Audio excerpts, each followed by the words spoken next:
All right, it's 24 July, and I got this wall put in, and I got 4 outlets put in here. There's one, the other couple are down there. It might be hard to see, and one here.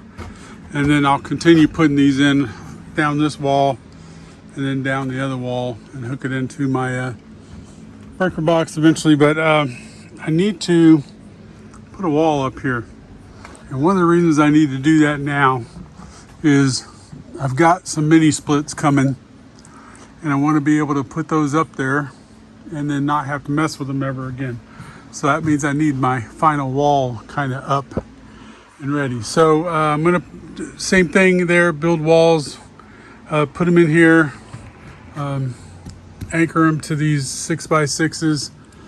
The problem I've got is there is a gap here between my mezzanine and my outside wall.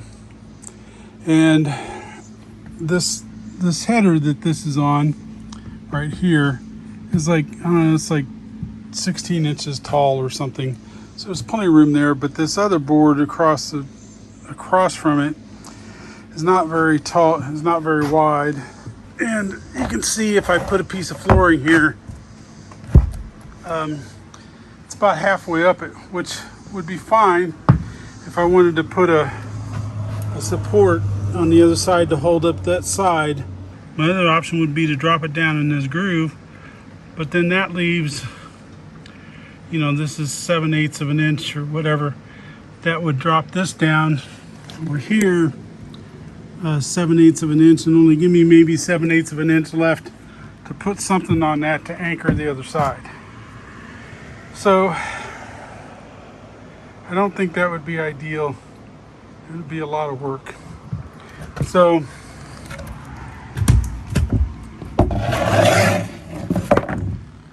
I think what I'm going to do, this is, you know, like a 6-inch gap. Got a 10-inch wide piece of flooring here. I think I'm going to push that across, anchor it down to fill in that gap. Now, you might say, well, okay, well, how are you going to build a wall? Because I'm going to, you know, the wall I'm going to build is the 2x4 is going to be here, even with the outside of this, which means it's going to be sitting on that part that's just hanging out there. It's not really supported, but I'm not real worried about that. If I do this, that gives me some room. I can put some blocks underneath here to anchor to this 2x6 to support it here or there. I'm going to screw it down here, which is going to hold it. And the big thing is, a lot of the weight of my wall is going to be supported because I'm going to be attaching it to this 6x6 here. So here's from underneath. This is the header that I'm screwing into. So it's nice and big and thick.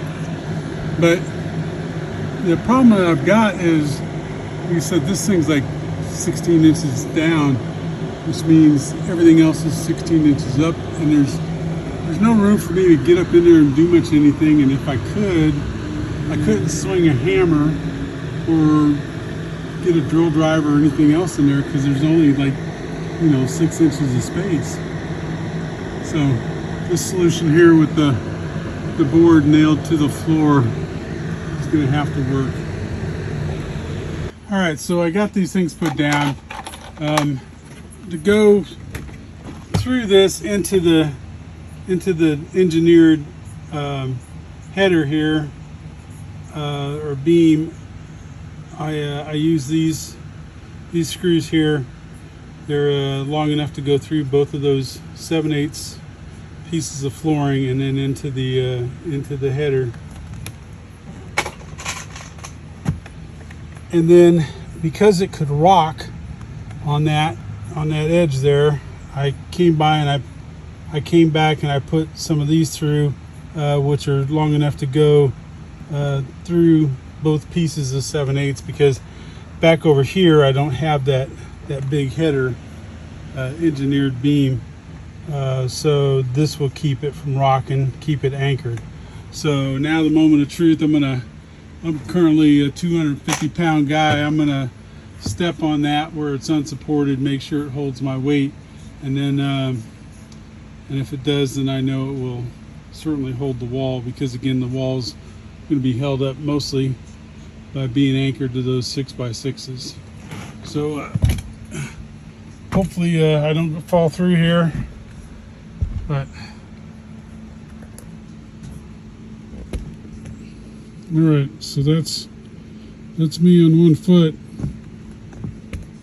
and it's not wiggling or wobbling or anything. So I think we should be good.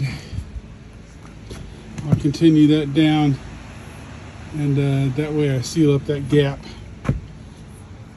because this space is going to have a mini split, be air conditioned. The space below it's going to be a kitchen. It'll have its own mini split. I'll talk more about those in a little bit. It's 25 July. I've slept on it. I've decided what I'm going to do with this space, and I'll explain why I've decided a couple of these decisions. So they don't really make sense, but it's what I got to work with. So I'm going to build a wall that goes up to this beam right here, and then that will be square. And the reason I'm doing that is because I've got all these roof trusses here that are 70 inches tall, right? So if I build a wall out here, even though I got enough space in between these shelves to build a wall, just enough space, I'd never be able to stand it up, and I would never be able to maneuver it, I don't think, up this way very easily. Maybe I could if I kind of waffled it this way, tried to stand it up and then slide it down, but that's a lot of work, and I think this will work here. I'll build a rectangular wall, and then once I've got that done, then I'll come back and I'll build kind of a squarish wall to finish that off, to be able to put my other insulations. You can see I got one level of insulation here. I'm adding a second one, and then once I build the 2x4 wall, I'll pack that with insulation. Will be 3 levels of insulation. But at any rate, and I don't know if I'm going to mount my mini splits here or here. I'd like not to have to buy a longer piece of tubing, but I may have to, and then mount my mini split here in the middle of the room. Otherwise, I could put it over here. Depends on which. If I can go out on the mini split on this side, punch a hole right here, and go out and then down, I might be able to make it, because essentially my other 2 mini splits are going to be mounted on a wall that's directly below this beam right here, this 2x4, the edge of the floor. So, and I've got 16-foot leads, so it's going to take maybe 3 feet to get out, and then 12 feet over, which is about to this beam, and then I got to come down, a good probably 14 feet. It's going to be really close whether or not I can make it, but I've got those. They're coming on Monday, and I can look at them and decide where I got to put them to get them to work. Like I said, if I can mount it over here, this area right here, and have the hole go out and then down, that might work for me. But at any rate, so we're going to build a rectangular wall, put that up there, and then build some more, set another little section on top of that, because otherwise what I'd have to do is I'd have to try to get some tie-ins to mount my studs to my runner on the floor, and then build my studs up varying lengths, and then I'd need 18 inches gap to be able to get my nail gun in there to nail those studs in place, which means the furthest I could have a stud out is over here anyway, because otherwise I don't have room to get a nail gun in there to nail. So there's just a lot of issues with trying to make a trapezoidal shaped wall to go in there.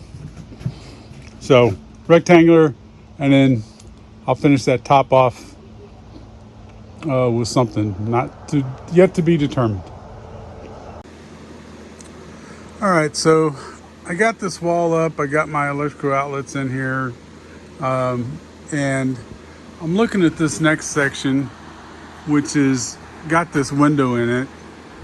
And I think what I'm going to do is I'm going to build my wall, and I'm going to go up 8 foot, just like this section here is. So it won't take me all the way up to the top, but it'll get me up a little bit. And I think what I'm going to do, instead of making my wall flush with the front of this 6x6, I'm going to put this middle section flush with the back of the 6x6. I was putting this flush with the front. That way I had 2 inches in the back for this extra layer of insulation. But if I do that here, I'm going to have a gap in between this 2x and my wall. And that just seems like that's going to be a little bit weird to attach to this window. So I think what I'm going to do is put it up on the back, and then I'll be able to actually nail the wall into this 2x here, and secure the wall a little bit better that way. I'll have to compress I'm still going to put the layer of insulation in there. I'll just have to compress it a little bit with the wall, but you know, it's extra stuff anyway, so that's my plan. All right, so it's 28 July, and I've got my second layer of insulation on all the way through the middle section here. Again, I've just got leftovers from when they built the barn, piecemealing it together to fill it all in. And next thing I got a bunch of boards here cut to make this middle section of the wall. I do have one problem I'm going to have to overcome, and that is that my space in between these is about 1.5 inches short of being able to build my wall laying down here. So I cut 16 inches off, which means, you know, my edge of my wall is going to come here, and I had planned on being able to anchor it onto there to hold it in place. And so I'm going to have to figure out put some blocks or something in there to take up that space, hammer it all together to where my wall anchors to this the way I need to, because otherwise it's going to end right here. All right, so here's my wall corrector. Because again, I had to cut some off to be able to build the wall up here. And so I'll put this in right here and be able to nail it in to my 6x6 and my existing wall here, and that should do that wall. And then I'll come back and I'll put my third layer of insulation on here. I did change my mind. I was going to put this 2x4 even with the inside, and I just went ahead and left it even with the outside of these 6x6s, because pushing it up against there was too irregular with all the second layer of insulation in there. So this will work. All right, we got our electrical boxes put in here for this middle section of the wall. So time to start stuffing everything with my third layer of insulation. All right, so we got our third layer of insulation on this wall, and ready to put some sheathing up on it. And then that way I can get ready to mount and install a mini split, and don't have to get up and come out here at 12:30 in the morning to work, because it's the only time it's halfway cool. All right, 29 July, it's 9 o'clock in the morning, which means I've been at this for 8 hours. But we got the sheathing up for most of this wall. I got one more section here I gotta do. I'll do that tomorrow morning when it's cool. And then we'll have to move these shelves over here so I can clear off that wall and keep on going around. I'm gonna paint this before I put my shelves back up over here though.